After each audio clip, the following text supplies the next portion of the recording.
నమస్కారం. ప్రేక్షకులందరికీ శుభోదయం. ఈనాటి శుభకర కార్తీకం అనే శీర్షికన కార్తీక మాసంలో వచ్చే మాస శివరాత్రి సందర్భంగా పరమశివుడి సంపూర్ణమైన అనుగ్రహం కలగాలంటే ఎలాంటి విధి విధానాలతో శివపూజ చేయాలో, అలాగే కార్తీక మాసంలో వచ్చే కృష్ణాంగారక చతుర్దశి సందర్భంగా ఎలాంటి ముఖ్యమైన విధి విధానాలు పాటిస్తే సమస్త శుభాలు చేకూరుతాయో పరిశీలిద్దాం. మాస శివరాత్రి పరమశివుడికి ప్రీతిపాత్రమైన రోజు. ఈ మాస శివరాత్రి పరమేశ్వరుడికి ఎంతో ప్రియమైన కార్తీక మాసంలో వచ్చింది కాబట్టి కార్తీక మాస శివరాత్రి సందర్భంగా మహాన్యాసపూర్వక ఏకాదశి రుద్రాభిషేకం శివాలయంలో చేయించుకుంటే అద్భుత ఫలితాలు కలుగుతాయి. అలా వీలు కాని పక్షంలో గృహంలోనైనా నమక చమక పారాయణలతో శివాభిషేకం చేయించుకోవటం మంచిది. నమక చమకాలతో శివాభిషేకం చేసుకోలేని వాళ్ళు పరమశివుడి సంపూర్ణమైన అనుగ్రహం కోసం 3 మంత్రాలు చదువుకుంటూ శివాభిషేకం చేసుకోండి. మొదటి మంత్రం శ్రీ శివాయ మహాదేవాయ ఐశ్వర్యేశ్వరాయ నమః, రెండో మంత్రం ఓం నమో భగవతే రుద్రాయ, మూడో మంత్రం శ్రీం శివాయ నమః. ఈ 3 మంత్రాలు చదువుకుంటూ గృహంలో శివాభిషేకం చేసిన పరమశివుడి అనుగ్రహం కలుగుతుంది. అలాగే శివానుగ్రహం కోసం పండ్ల రసాలతో దర్భలు కలిపిన జలాలతో పంచామృతాలతో శివాభిషేకం చేసుకోండి. శివుడికి అభిషేకం చేసిన తర్వాత అర్కపుష్పములతో జిల్లేడు పూలతో శివుడిని పూజించి చిమ్మిలి శివుడికి నైవేద్యంగా సమర్పించండి. ఇలా కార్తీక మాస శివరాత్రి సందర్భంగా గృహంలో శివాభిషేకము శివపూజ చేస్తే సమస్త శుభాలు చేకూరతాయి. ప్రదోషకాలంలో గృహంలో శివపంచాక్షరి స్తోత్రాన్ని లేదా దారిద్ర్యదహన శివస్తోత్రాన్ని లేదా శివతాండవ స్తోత్రాన్ని పఠించినా లేదా శ్రవణం చేసినా సమస్త శుభాలు చేకూరుతాయి.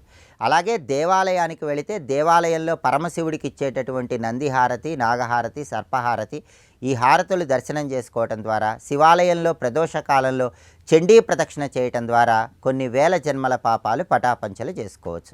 అలాగే ఏ నెలలోనైనా బహుళ పక్షంలో చతుర్దశి తిథి మంగళవారంతో కలిసి వస్తే దాన్ని కృష్ణ అంగారక చతుర్దశి అనే పేరుతో పిలుస్తారు.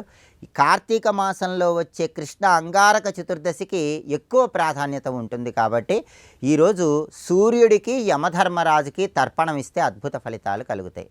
కాబట్టి స్నానం చేసిన తర్వాత తూర్పు వైపు తిరిగి సూర్యుడిని స్మరించుకుంటూ తర్పణం ఇవ్వాలి. అలాగే ఇంటి యజమాని దక్షిణం వైపు తిరిగి యమధర్మరాజును స్మరించుకుంటూ నల్ల నువ్వులు కలిపిన నీళ్లు విడిచిపెడుతూ యమతర్పణం ఇవ్వాలి. యమధర్మరాజుకు తర్పణం ఇచ్చేటప్పుడు యమాయ ధర్మరాజాయ మృత్యవేచ అంతకాయచ వైవస్వతాయ కాలాయ సర్వభూత క్షమాయచ ఔదుంబరాయ దధ్నాయ నీలాయ పరమేష్టినే వృకోదరాయ చిత్తాయ చిత్రగుప్తాయ వై నమః అంటూ యమధర్మరాజు 14 నామాలు చెప్పుకుంటూ యమతర్పణం వదిలిపెట్టాలి. 14 నామాలు చెప్పుకోలేని వాళ్ళు యమాయ నమః అంటూ యమతర్పణం ఇవ్వాలి. సూర్యుడికి యమధర్మరాజుకి కృష్ణ అంగారక చతుర్దశి రోజు తర్పణం ఇవ్వటం ద్వారా సంవత్సరం మొత్తం సమస్త శుభాలు చేకూరుతాయి. అందులోనూ కార్తీక మాసంలో వచ్చే కృష్ణ అంగారక చతుర్దశికి ఎక్కువ ప్రాధాన్యత చెప్పడం జరిగింది. ఈరోజు 1.25 కేజీ మినుములు, 1.25 కేజీ యవలు ఎవరికైనా దానం ఇవ్వటం ద్వారా కూడా సమస్త శుభాలను సిద్ధింపజేసుకోవచ్చు. సూర్యగ్రహణంతో సమానమైనటువంటి శక్తి ఉన్న రోజు కృష్ణ అంగారక చతుర్దశి.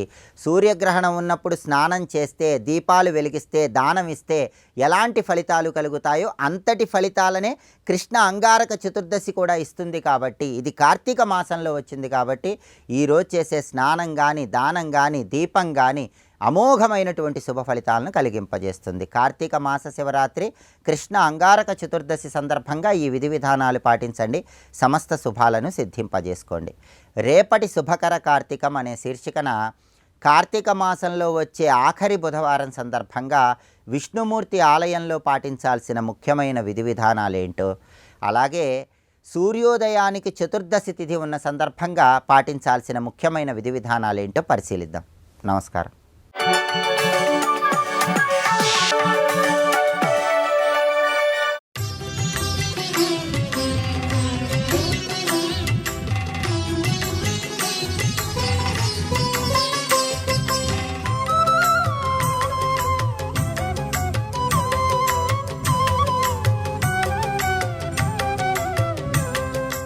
సృష్టికి అనువైన ఐశ్వర్యము లక్ష్మి, అలాగే సృష్టికి కావలసిన పటుత్వము దుర్గా, ఆదిత్య మండలాంతర్వర్తి అయిన తేజస్వరూపము గాయత్రి, సృష్టి యందు వ్యాపించిన ప్రేమ రాధాదేవి. ఇవి 5 ఇక్కడ. కనుక 5 శక్తులేవి ఈ 5. ఈ 5 పరమాత్మ పనిచేస్తున్నాడు. 5 శక్తులు ఎవరు? ఆయన ఈశ్వరుడు. ఈ 5 శక్తులు అమ్మవారు. కనుకనే ఈ 5 శక్తులు ఒకే శక్తి, ఆ 5 మూర్తులు ఒకే మూర్తి. ఇది తెలుసుకోవాలి. అందుకే ఆ సరస్వతి శక్తి పనిచేస్తున్నప్పుడు ఆ పరమేశ్వరుడు బ్రహ్మ అయ్యాడు. ఆయన విష్ణువైనప్పుడు ఆ శక్తి లక్ష్మి అయినది. ఆయన రుద్రుడైనప్పుడు ఆ శక్తి గౌరి అయినది. ఆయన హిరణ్య గర్భుడై ఆదిత్యమండలంలో ప్రకాశిస్తుంటే ఆ తల్లి వేదమయ్యన గాయత్రి అయినది. ఆ పరమేశ్వరుడే కృష్ణుడైతే ఆ తల్లి రాధ అయినది. ఇది తెలుసుకోవాల్సినది. ఈ విధంగా పంచవిధాలుగా ఉన్నటువంటి పూర్ణ రూపముల్ని ప్రస్తావన చేశాడు. వాటిని ఒక్కొక్కటి వివరిస్తున్నాను విను అన్నాడు. ఈ వివరణ చాలా విశేషంగా ఉంటుంది. ఇక్కడి నుంచి కొన్ని అధ్యాయాలు ఏంటి, దేవీ భాగవతం మిగిలిన భాగమంతా ఇదే. ప్రకృతి యొక్క తత్వ వివేచనమే జరుగుతుంది. నిజానికి అమ్మవారి రూపాలంటే ఇవి తప్ప మరొకట్లేదండి. ఈ ప్రకృతిగా ఉన్నటువంటి ఏ తల్లో ఆ తల్లిని మనం రాజరాజేశ్వరి, లలితా మహాత్రిపుర సుందరి, పరమేశ్వరి అని అంటున్నాం. ఆ తల్లియే ఈ 5 రూపములతో ఉన్నది ప్రకృతిలో. ఇది తెలుసుకోవాలి, సమన్వయం జాగ్రత్తగా వెళ్ళి.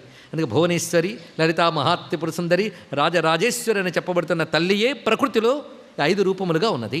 ఈ 5 రూపముల్లో ఒక్కొక్క మూర్తిని మనం తెలుసుకుంటున్నామా?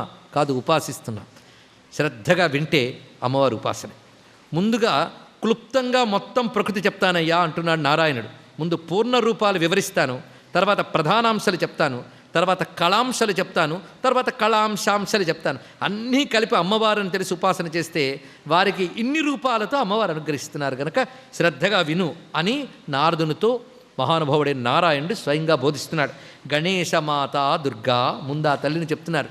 ఈవిడ శివరూప శివప్రియ, ఈవిడ శివస్వరూపిణి అంటే మంగళ రూపిణి. అందుకే ఆవిడికి సర్వమంగళ మాంగళ్యే శివే అన్నాం మనం. మంగళ రూపిణి, శివప్రియ. ఈవిడే నారాయణి నమోస్తుతే అంటున్నాం కదా. నారాయణి అంటే జీవ సమూహమునందు వ్యాపించున్నది అని అర్థం. నారాయణి విష్ణుమాయ, ఈవిడే విష్ణుమాయ అనగా ఈ విశ్వమంతా వ్యాపించిన త్రిగుణాత్మిక శక్తి, ఇది అర్థం. పూర్ణ బ్రహ్మస్వరూపిణి, ఈ తల్లి ఉపాసన పూర్ణోపాసన, పూర్ణ బ్రహ్మము. దుర్గా ఉపాసన పరిపూర్ణ ఉపాసన, పూర్ణ బ్రహ్మస్వరూపిణి అని వివరించారు. ఈ తల్లిని ఆరాధించే వారెవరు?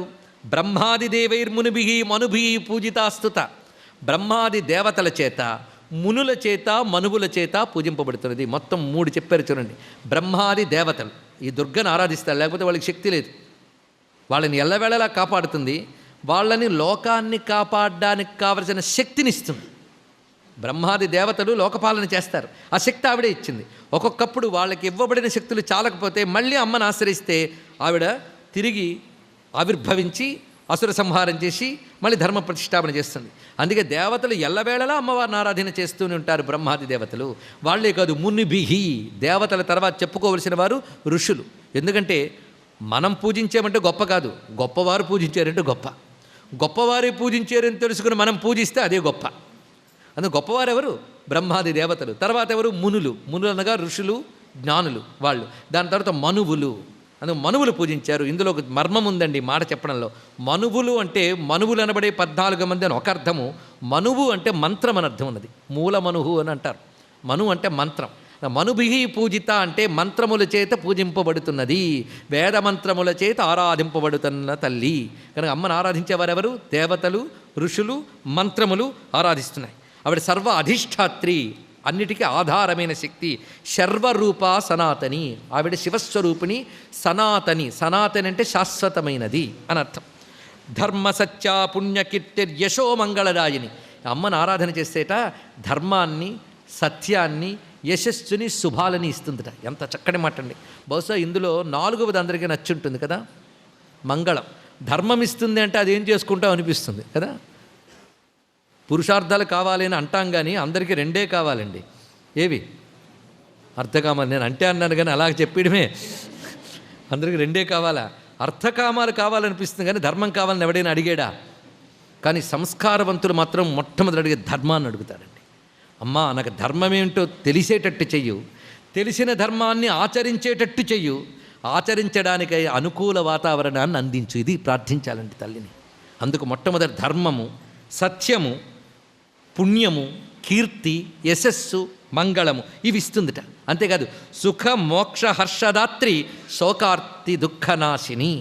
ఈ తల్లిని ఆశ్రయిస్తే సుఖము, మోక్షము, హర్షము ఈ 3 ఇస్తుందిట. అదే సుఖానికి హర్షానికి తేడా ఏమిటంటే లోపల కలిగే ఆనందం సుఖమైతే బయటికి ప్రకటిస్తే హర్షం అన్నారు ఇక్కడ.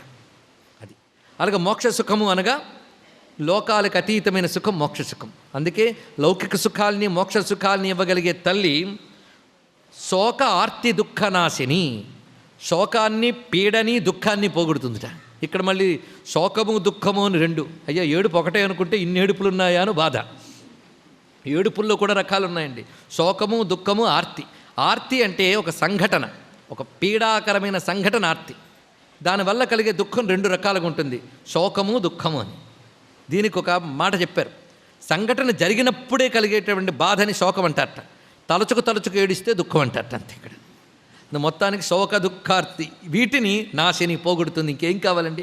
సుఖమోక్ష హర్షములు ఇస్తున్నది, శోక దుఃఖ ఆర్తుల్ని పోగొడుతున్నది. అంతేకాదు శరణాగత దీనార్థ పరిత్రాణ పరాయణ, ఒక్కొక్క మాట ఎంత బరువు ఆలోచించండి.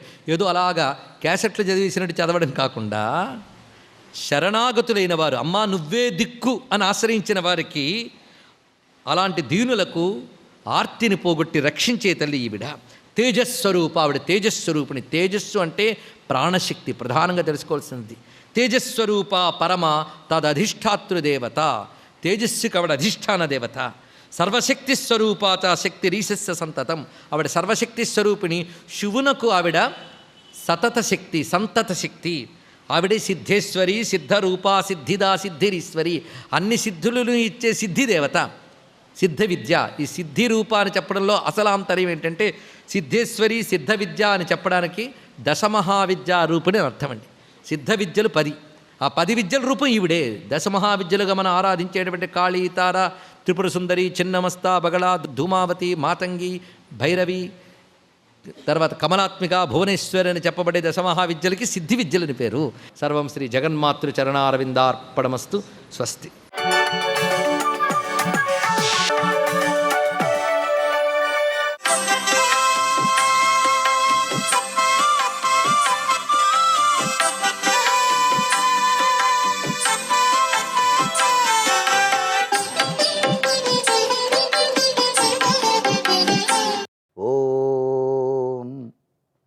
నమః శివాయ.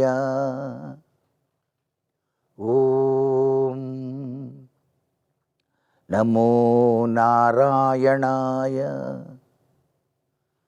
శ్రీ కార్తీక దామోదరాయ నమః. ఈరోజు మాస శివరాత్రి. కార్తీక మాసంలో మాస శివరాత్రి రోజు అద్వితీయమైనటువంటి ప్రభావం కనపడుతుంది.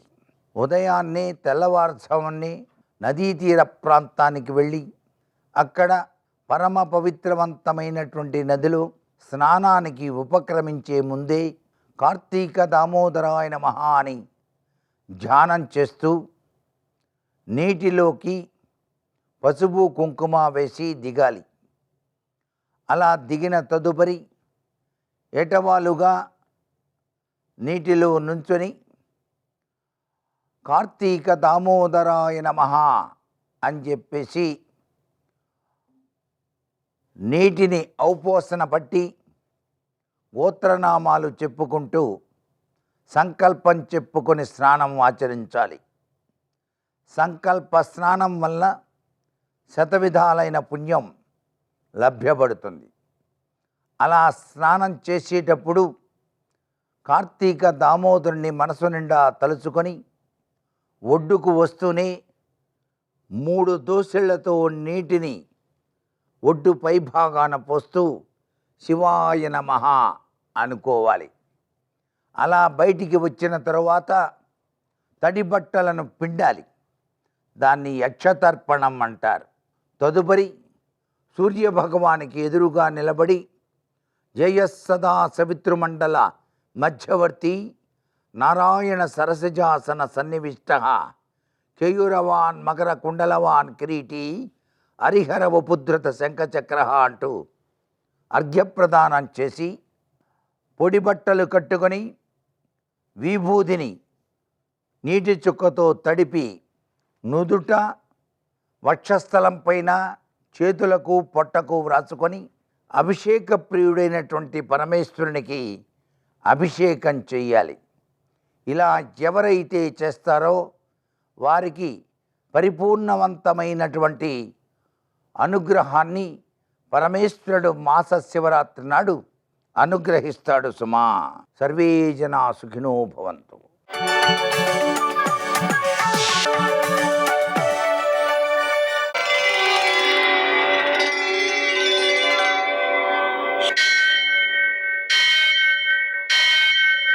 సహస్రశీరుషం దేవం విశ్వాక్షం విశ్వశంభువం విశ్వం నారాయణం దేవమక్షరం పరమం పదం విశ్వతః పరమాం నిత్యం విశ్వం నారాయణగుం హరిం విశ్వమేవేదం పురుషస్తద్విశ్వముపజీవతి పతిం విశ్వస్యాత్మేశ్వరగుం శాశ్వతగుం శివమచ్యుతం నారాయణం మహాజ్ఞేయం విశ్వాత్మానం పరాయణం.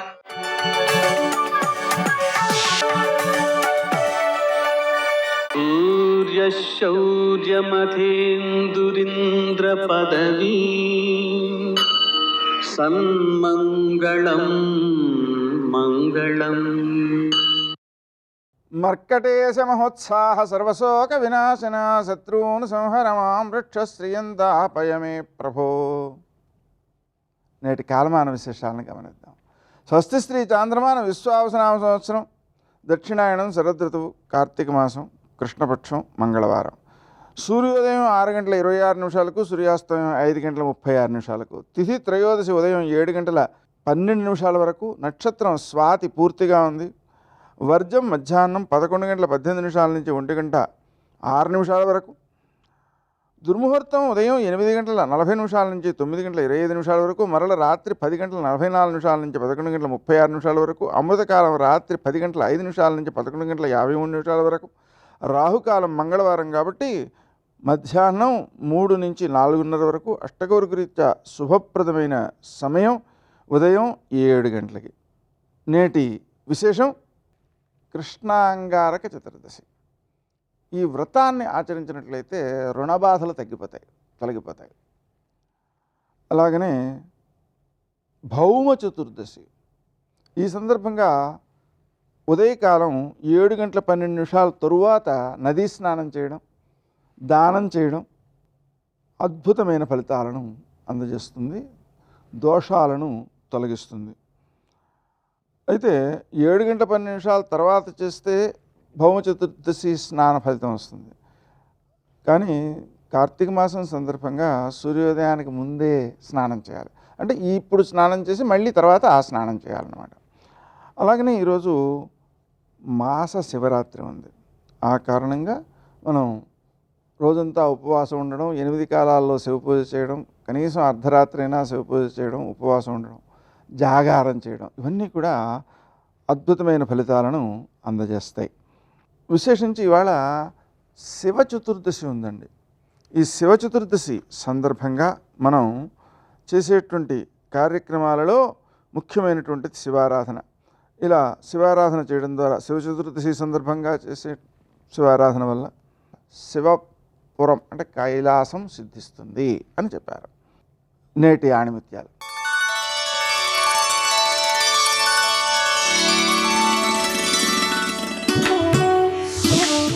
తన వైపు ఇతరులు విసిరే రాళ్లతో తన ఎదుగుదలకు పునాదులు వేసుకునేవాడే తెలివైన వ్యక్తి.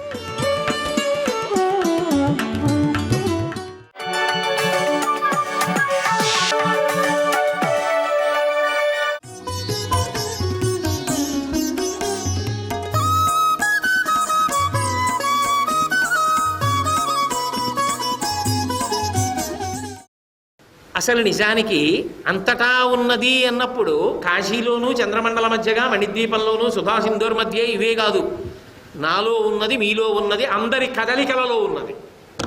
శక్తి లేకుండా కదలిక ఎక్కడిది?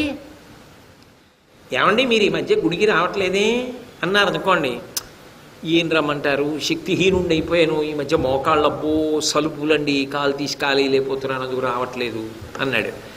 శక్తిహీనుడైతే కదలికలు తగ్గుతున్నాయా తగ్గట్లేదా? శివహీనుండి అయ్యానండి అంటాడా? శక్తిహీనుండి అయ్యానండి అంటాడు. శక్తిహీనుడైతే కదలికలు తగ్గిపోతాయి. శక్తి ఉంటే కదలికలు ఉంటాయి. శక్తి ఉన్నది అంటే కదలికలు ఉన్నాయి అంటే ఆమె ఎక్కడ ఉన్నది? ఇప్పుడు నేను ఇలా అన్నప్పుడు నా వేలి కదలికలో ఉంది, నా చేతి కదలికలో ఉంది, నా తల కదలికలో ఉంది, నా మాటలో ఉన్నది, నాలో ఉన్నది, నా గుండె స్పందనలో ఉన్నది, నా ఊపిరి తిత్తులో కదలికలో ఉన్నది, నా శరీరం అంతా ఉన్నది, మీలో ఉన్నది, ఇక్కడ ఉన్నది, ఈ శబ్దమునందు ఉన్నది. ఆవిడ లేనిదేది? ఇప్పుడు ఆవిడ కాశీపురాధీశ్వరి కైలాసాచల కందరాలయకరి అన్న మాటకు అర్థం ఏంటంటే ఒకచోట ఉన్నది కాదు, అంతటా ఉన్నది, నీలో ఉన్నది, నాలో ఉన్నది. నువ్వు చూడగలిగితే జగత్తంతా ఆమెయే ఉన్నది. ఆ కన్ను కానీ వచ్చిందా ఆమె వినా ఇంకొకటి కనపడదు. అంతటా ఆవిడ లేకపోవడం ఏమిటి?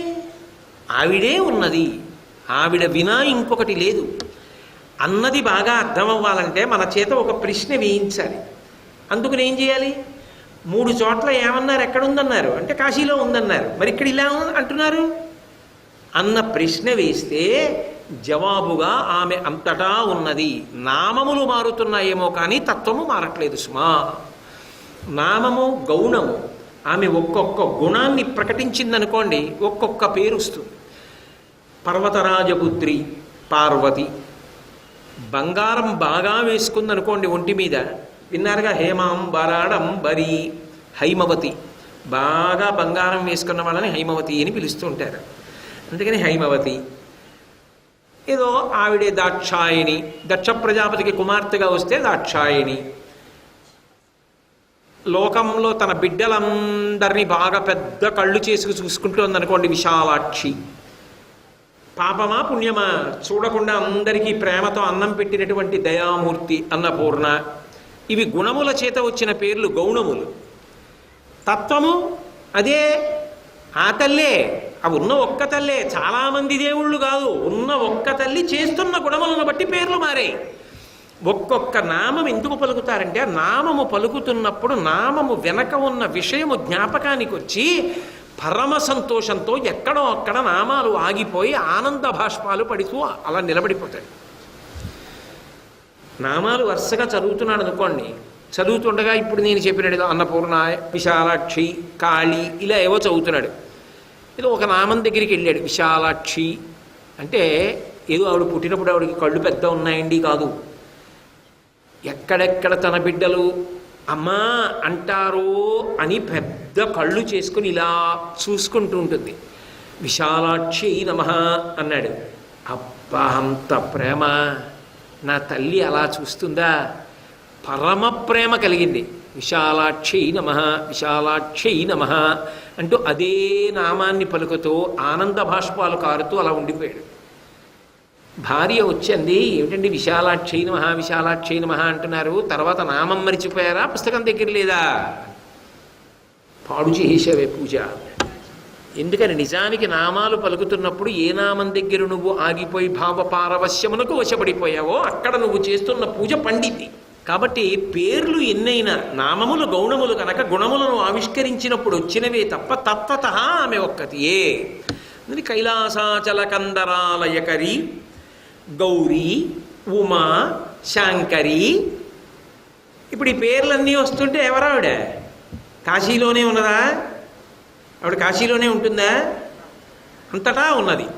అంతటా ఉన్నది కంటికి కనపడుతుందా? అంతటా ఉంటే అంతటా ఉంది చూడండి అంటే కనపడుతుందా? చూడడానికి మన శక్తి చాలదు అప్పుడు. కానీ చూడాలంటే ఆవిడ ఏం చేయాలి? ఘృతరీతి ఘనీభూతం సచ్చిదానంద విగ్రహం. నెయ్యి పేరుకుని గడ్డ కట్టినట్టుగా ఆవిడ ఒక రూపంతో రావాలి. ఒక రూపంతో వస్తే ఎందుకు వస్తుంది? నేను ఇలా రూపాన్ని పొందుతాను, ఇలా బాగుంటుంది నాకు, అందుకని అలా వస్తానంటే ఆవిడకో పిచ్చి ఉన్నట్టు. ఆవిడికి అలా కనబడడం మీద వ్యామోహం ఉన్నట్టు కాదు. ఆవిడ ఒక గుణాన్ని ప్రకటించినప్పుడు అలా వస్తుంది. ఆ గుణములు ఏవై ఉంటాయి? కేవలము ఆవిడికి మాత్రమే పనికొచ్చే గుణములు కావు, ఆ గుణములు లోకమునకు ప్రయోజనకరములు అయి ఉంటాయి. సర్వం శ్రీ ఉమామహేశ్వర పరబ్రహ్మార్పణమస్తు. స్వస్తి.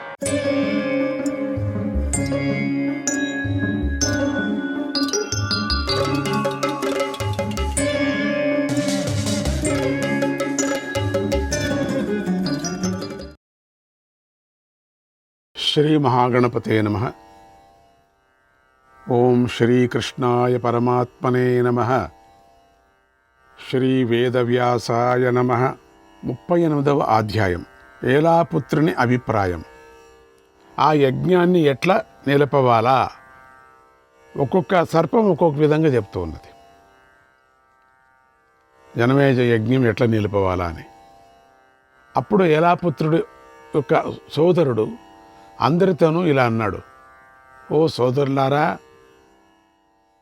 మన ఆటలేవి ఆ జనమేజయుడి వద్ద సాగవు.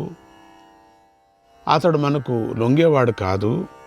యాగం ఆగుతుందనే మాట లేదు, అది జరిగి తీరుతుంది. అందుచేత మనం ఒక్క పనిని తప్పకుండా చేసి తీరాలి. దైవేనోపహతో రాజన్ యో భవేదిహ పూరుషః సదైవమేవాశ్రయతే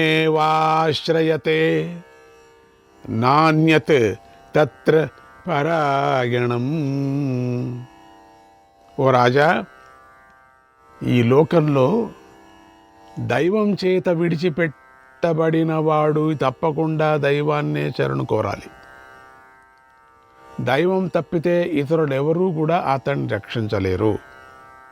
ఓ నాగరాజా, మనకు ఏర్పడ్డ ఆపద దైవం వల్లనే కదా కలిగింది. భయం దైవం వల్లనే ఏర్పడింది కదా.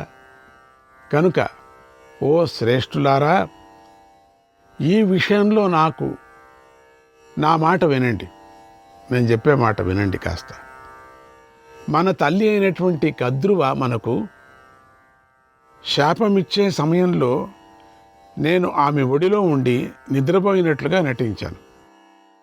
ఆ సమయంలో దేవతలకు బ్రహ్మదేవుడికి జరిగిన సంభాషణ విన్నా. నేను పన్నగాలు తీవ్ర స్వభావం కలవారు అనేటువంటి మాటను కూడా విన్నాను. నేను నిన్ను విన్న ఆ విషయాన్ని నీకు చెప్తున్నాను, వినండి. దేవతలు బ్రహ్మదేవుడితో దేవా, మీ ముందు ఏ స్త్రీ అయినా తన కుమారులకు ఎంతటి కఠినమైన శాపాన్ని ఇస్తుందా చెప్పండి. ఆశ్చర్యంగా ఉంది అల్వా, అందుకదా మీరైనా ఆ కద్రువ శాపాన్ని అడ్డుకోలేరు కదా, అనుమతించారు. అసలు ఇంతటి ఘోరమైనటువంటి శాపాన్ని మీరెందుకని నివారించలేదో చెప్పండి, తెలుసుకోవాలనుకుంటున్నాం అన్నారు. అప్పుడు బ్రహ్మదేవుడు, ఓ దేవతలారా, సర్పాలలో ఎన్నో క్రూరమైన సర్పాలు ఉన్నాయి. అవి మిక్కిలి తీక్ష్ణంగాను తీవ్రమైన విషంతోనూ కూడి ఉన్నాయి. అవి పుట్టకతోనే అట్లా పుట్టాయి. అవి ప్రజలకు కీడు చేసే తత్వాన్ని కలిగి ఉన్నాయి. అవన్నీ శాపగ్రస్తులైనటువంటి విషంతో ఉండినటువంటివి. ఆహారం తిని నుంచి వచ్చిన విషం కాదది, స్వభావత జన్మాంతరంగా ఉండే అటువంటి క్రూరత్వంతో విషం. అందుకని కొన్ని పాములు ఉన్నాయి, అవి దయాగియే లేదు, దాంట్లకు కుట్టడం దాంట్లకు అంతే. ఇంకా కొన్ని తెలిసినా కూడా కుట్టవు, దాంట్లో విషం ఉన్నప్పటికి కూడా కొన్ని కుట్టవు పాములు. కొన్ని పాములు అసలే కుట్టవు, అని విషం లేదని కాదు, దాంట్లో కూడా ఉన్నాయి. కొన్ని పాములు కుట్టేది కాదు, విషం కూడా లేదు, అటువంటివి కూడా ఉన్నాయి. రకరకాలైనటువంటి పాములు. అందుచేత నేను ప్రజల మేలును కోరుకునేవాడిని కాబట్టి అప్పుడు కద్రువ పెడుతున్నటువంటి శాపాన్ని నివారించలేదు. అట్లా చేయకపోతే ఎన్ని పాములు, ప్రపంచం అంతా అదే అయిపోతుంది కొనకు. ఇంకోటి శాపం కూడా ఉన్నాయి పాములకి, మీకు కలగలేదు, భూలోకంలో ఇంకా కలుగుతాయి. ఒక గుడ్డు నుంచి 100 పాములు బయటకు వస్తే అసలు 50 చిన్నపిల్లల్ని తానే తల్లే తినేస్తుంది. కారణం ఏంటంటే దాన్ని తట్టుకోలేక మింగేస్తుంది. అట్లా చేయకపోతే ఆ 100 పాములు బయట, ఒక గుడ్డుకి 100 పాములు చొప్పున ఒక 100 గుడ్లు ఉంటే ఎన్ని అవుతాయి జలక పెట్టుకోండి. అందుకని సగం పాములు తినేస్తాయి అవి నియమం, అది పరమాత్ముడి యొక్క నియమం, బ్రహ్మ యొక్క నియమం అని చెప్పారు. అందుకని వీళ్ళ కాటు వేయటమే స్వభావంగా గల నీచమైనవి, పాపాన్ని ఆచరించేవి. అవి పాపంతో పుట్టాయి, పాపాన్ని ఆచరిస్తున్నాయి. తీవ్రమైనటువంటి విషంతో కూడి ఉన్నవి అయినటువంటి సర్పాలకు మాత్రమే వినాశనం సంభవిస్తుంది. అటువంటి దాళ్ళకి మాత్రమే వినాశనం సంభవిస్తుంది. అది జ్ఞాపకం పెట్టుకో. కానీ ధర్మంగా నడుచుకునేటువంటి ఉత్తములైన సర్పాలకు మాత్రం వినాశనం కలగదు, వినాశమేం లేదు. అవి మనుష్యులను అనుగ్రహిస్తాయి. అటువంటి నాగుల్నే మనం ప్రతిష్ఠ చేయటం, ఆరాధించటం. అటువంటి నాగులు ప్రజలకు ఉపకారం చేస్తాయి, ప్రజలను కరచవవి. విషగ్రస్తులైనప్పటికి కూడా కరచవవి. కానీ కొన్ని నువ్వు అభిషేకం కాదు ఏం చేసినా కూడా నిన్ను కరుస్తాయి. విషం పాముకి పాలు పోసినట్టుగా భయంకరమైనటువంటి సర్పయాగం జరిగే సమయంలో కొన్ని ఉత్తమ సర్పాలకు కూడా మోక్షం కలుగుతుంది. యజ్ఞంలో కొన్ని పడాల్సి వస్తాయి. ఒక రహస్యమైనటువంటి విషయాన్ని చెబుతున్నాను, వినండి. యాయావర వంశంలో జరత్కారుడనే గొప్ప ఋషి పుడతాడు. ఆ శాపగ్రస్త సమయంలో నేను అనుకుంది చెప్తున్నాను. అతడు మహాతపస్వి, ఇంద్రియ నిగ్రహం కలవాడు.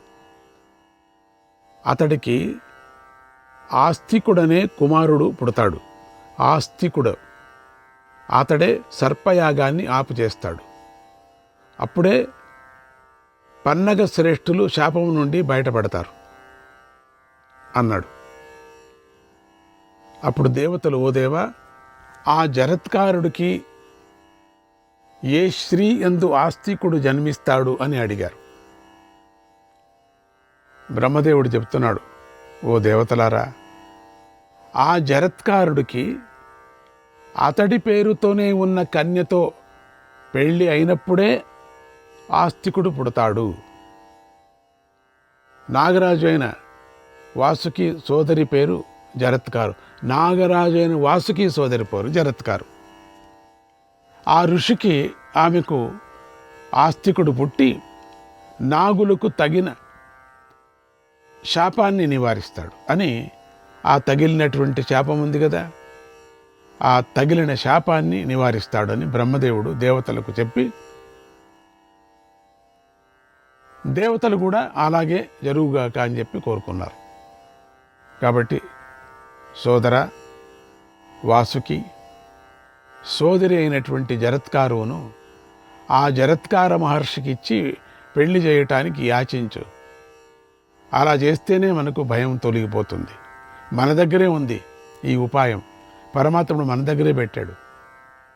నాగజాతి రక్షించబడుతుంది, శాపం విముక్తి కలుగుతుంది అని నేను ఈ విషయాన్ని విన్నాను అన్నాడు ఏలాపుత్రుడు.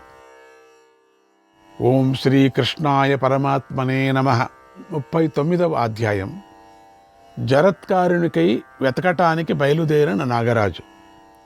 ఆ విధంగా ఏలాపుత్రుడు చెప్పిన మాటలు విని, ఆ ఏలపుత్రుడు చెప్పినటువంటి మాటలంతా విని సర్పాలన్నీ చాలా సంతోషించాయి.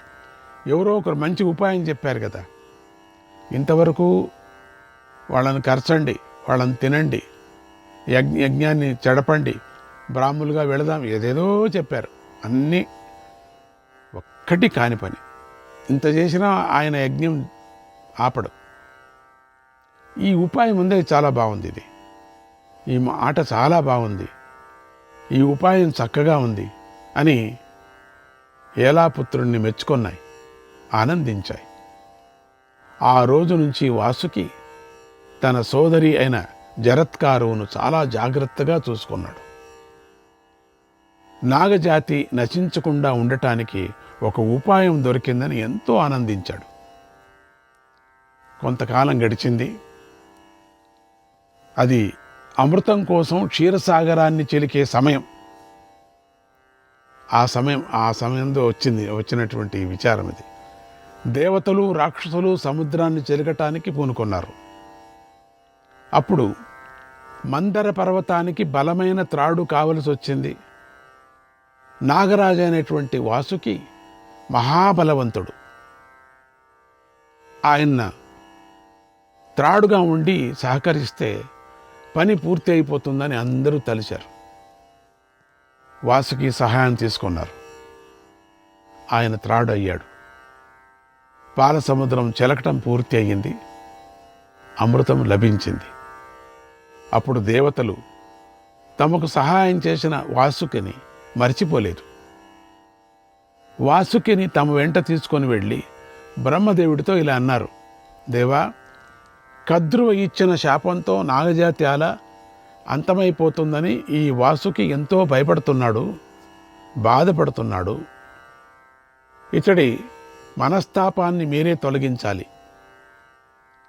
ఇతడు సోదరులకు బంధువులకు మేలు జరగాలని కోరుకుంటున్నాడు.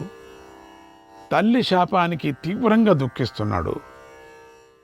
ఈ వాసుకి ఎప్పుడూ మన హితాన్నే కోరుకుంటూ ఉంటాడు. కనుక ఇతడిని మీరు అనుగ్రహించండి, ఇతడి మనస్సులోని బాధను పోగొట్టండి అని ప్రార్థించారు. బ్రహ్మదేవుడు, ఓ దేవతలారా, ఎలా పుత్రుడు పూర్వం వాసుకి ఏ మాటలు చెప్పాడో అవన్నీ అక్షరాలా సత్యమవుతాయి. ఎలా పుత్రుడు నా ప్రేరణ వల్లనే అలా చెప్పాడు, కాబట్టి అతడు చెప్పినట్టుగానే జరిగే తీరుతుంది. సమయం వచ్చినప్పుడు ఆ వాసుకి ఆ మాటలను గుర్తుపెట్టుకొని నడుస్తాడు. చేయవలసినటువంటి ఎంత పని చేస్తాడు. ఎందుకు భయం? వినశిష్యంతి ఏ పాపాగ నతు ఏ ధర్మచారిణ. జనమేజయుడి సర్పయాగంలో జ్ఞాపకం పెట్టుకోండి, పాపాత్ములు మాత్రమే మరణిస్తారు, ధర్మాత్ములంతా సురక్షితంగా ఉంటారు. జరత్కారుడు జన్మించి ఉన్నాడు, ఉగ్రమైన తపస్సు చేస్తున్నాడు. సమయం చూసి వాసుకి తన సోదరిని అతడికిచ్చి పెళ్లి చేయాలి అన్నాడు. అందరూ బ్రహ్మదేవుడికి నమస్కారం చేసి తమ తమ స్థానాలకు చేరుకున్నారు. తర్వాత వాసుకి సర్పాలతో, ఓ పన్నగులారా, నా సోదరి జరత్కారు మహర్షికిచ్చి పెళ్లి చేస్తాను. అప్పుడు మనందరము రక్షించబడతాం. కనుక మీరు ఆ జరత్కార మహర్షి యొక్క జాడను తెలుసుకోండి. ఆయన దొరికేది కష్టం. ఆయన ఎప్పుడు పెళ్లి చేసుకుంటాడో కూడా నాకు చెప్పండి. అప్పుడు మనందరికీ మేలు కలుగుతుందని సర్పాలను ఆదేశించాడు. ఓం శ్రీకృష్ణాయ నమః. 40వ అధ్యాయం, పరీక్షిత్తు చరిత్ర. శౌనకుడు ఉగ్రవసుడి ఇలా అన్నాడు ఉగ్రవసుడిని: ఓ మహర్షి, మీరు జరత్కార మహర్షిని గురించి చెప్పారు. ఆయన యొక్క గొప్పదనాన్ని వినాలని ఉంది. ఆయనకు ఆ పేరు ఎలా వచ్చిందో చెప్పండి, ఆ పదానికి అర్థం కూడా చెప్పండి అని కోరాడు. ఉగ్రశ్రవసుడు ఇలా చెప్పాడు: జర అనే శబ్దానికి క్షీణత్వం అని అర్థం, కారు అనే శబ్దానికి భయంకరం అని అర్థం. బాగా చిక్కిపోవటం చేత ఆయనకు జరత్కారుడు అనే పేరు వచ్చింది. ఆ మహర్షి తీవ్రమైన తపస్సు చేసి శరీరాన్ని భయంకరంగా కృషింపజేసుకున్నాడు కాబట్టే ఆ పేరు వచ్చింది. అందుకని ఆయన జరత్కారుడు అయ్యాడు. అప్పుడు శౌనక మహర్షి, అయ్యా, ఇప్పుడు ఆస్తికుడు చరిత్రను చెప్పండి అని అడిగారు. ఉగ్రశ్రవసుడు ఇలా చెప్తున్నాడు: వాసుకి, నా చెల్లెలైన జరత్కారువును ఆ మహర్షికి ఇచ్చి పెళ్లి చేస్తాను. ఆ మహర్షిని వెతకండి అని సర్పాలకు చెప్పి పంపించాడు. ఇక ఆ జరత్కారు మహర్షి యొక్క ప్రభావం గురించి చెబుతున్నాను, వినండి. ఆయన ఊర్ధ్వరేతస్కుడు, నిత్యము వేదాధ్యయనం చేస్తూ నియమాలు పాటిస్తూ జీవితాన్ని గడుపుతుంటాడు. అతడు దేని గురించి కూడా భయం లేకుండా ఉండేవాడు. భూమండలమంతా తిరుగుతూ ఉండేవాడు. ఏనాడు కూడా పెళ్లి చేసుకోవాలనుకోవట్లేదు. ఇది ఇలా ఉండగా ఆ కాలంలో కౌరవ వంశానికి పరీక్షిత్తు రాజు అయ్యాడు. అతడి ముత్తాత పాండురాజు ఆయనలాగానే పరీక్షిత్తుకు కూడా వెంటగా కూడా వెళ్ళేవాడు. తాను కూడా వేటంటే మహా ఇష్టంగా ఉండేవాడు. వేట మీద ఆసక్తితో అడవి పందులను, పులులను, ఇంకా ఎన్నో జంతువులను వేటాడుతూ ఉండేవాడు. ఒకనాడు ఒక కీకారణ్యంలో ప్రవేశించాడు. అంటే కీకారణ్యం అంటే ఎండ కూడా కింద పడదంటారు, అటువంటిది. అంటే చెట్లు ఇట్లా ఉండిపోతాయి, దాన్ని కీకారణ్యం అని. చీకటిగా ఉంటుంది. ఒక కీకారణ్యంలో ప్రవేశించి వేటాడుతుంటే ఒక క్రూర మృగం కనపడింది. పరీక్షిత్తు బాణంతో దాన్ని కొట్టాడు. చిత్రం, బాణం తగిలినా కూడా అది ప్రాణాలను కోల్పోలేదు. వేగంగా పరిగెత్తుతూ అడవి లోపలికి వెళ్ళిపోయింది. దాని వెంటే పరిగెత్తుతూ దానికోసమే వెతుకుతూ పరీక్షిత్తు కూడా వెళ్ళాడు. పరమశివుడు యజ్ఞమృగం వెంట పరిగెత్తినట్లుగా ఆ జంతువు వెనుక పరీక్షిత్తు విల్లు బాణాలు పట్టుకొని పరిగెత్తాడు కూడా, తాను కూడా. నిజానికి అతడు విడిచిన బాణానికి మృగం యొక్క ప్రాణాలు పోతాయి, కానీ దాని ప్రాణాలు పోలేదు. అది పరీక్షిత్తును ఎంతో దూరం తీసుకొని పోయింది. పరీక్షిత్తు దానికోసం వెతుకుతూ వెంట ఉండేవాళ్ళంతా వెళ్ళిపోయారు. ఇంకా ఎవరికెవరో గోయిందా. తానొక్కడే అలిసిపోయాడు. అయినా పట్టుదలతో వెతుకుతుంటే ఆయనకు ఒక చోట ఒక మహర్షి తపస్సు చేసుకుంటూ కనిపించాడు. అట్లా కింకారణ్యంలో వెళుతూ వెళుతూ వెళుతూ వెళుతూ ఆయాసం అయిపోయింది. ఇంకెవరు దిక్కులేరు వెనక తట్టు. ఆవు దూడలు పాలు త్రాగే సమయంలో, అంటే గోధువుడి లగ్నం అంటారులేండి, అంటే ఆవులు వచ్చేటువంటి ఆ సమయంలో, అది భాగవతంలో మీకు చెప్పారు స్వామీజీ. మీకు గాలి వీచగా అప్పుడు వాటి నోటి నుండి ఎగిరి వచ్చే నురుగునే ఆ ముని ఆహారంగా స్వీకరించేవాడు. ఎంత అద్భుతమైనటువంటిది! అట్లా ఆ సమయంలో ఆవు దగ్గర ఆ ఆవు దూడ తాగే పాల నొర నుంచి వచ్చేటువంటి ఆహారంగా దాన్ని ఎట్లా వచ్చే నురుగు, నొర అంటాం, నురుగు. ఆ నురుగు నుంచి వచ్చే వాసన గాలి ఆహారంగా స్వీకరించేవాడట ఆ ముని. అటువంటి ముని ఆవులు తిరిగాడే ప్రదేశంలోనే ఆ ముని తపస్సు చేసుకుంటున్నాడు. ఆయన వద్దకు పరీక్షిత్తు వేగంగా వచ్చాడు. ఆ సమయంలో పరీక్షిత్తు ఆకలి దప్పులతో బాధపడుతున్నాడు. మునిని చూసి ఇలా అన్నాడు, ఓ మహర్షి, నేను అభిమన్యుడి పుత్రుడిని. నా పేరు పరీక్షిత్తు. నేను ఈ అడవిలో ఒక మృగాన్ని బాణాలతో కొట్టాను. అది పారిపోయింది. ఎలాగైనా సరే దాన్ని పట్టుకొని తీరుతాను. దాన్ని విడిచిపెట్టను. ఆ మృగం ఇటు వచ్చిందా, దాన్ని మీరు చూశారా అని అడిగాడు. అప్పుడు ఆ మహర్షి మౌనవ్రతంలో ఉన్నాడు. రాజుగారి ప్రశ్నకు బదులివ్వలేదు. దానికి పరీక్షిత్తుకు కోపం వచ్చింది. ఎట్టు తిరిగి ఆయన రాజు కదా, కొంచెం అహంకారం, అది కొంచెం బుద్ధి కూడా చెడిపోయింది. ఎందుకు చెడిపోయిందని ఈ పూర్వ కథలో తర్వాత వస్తుంది దీని కథ.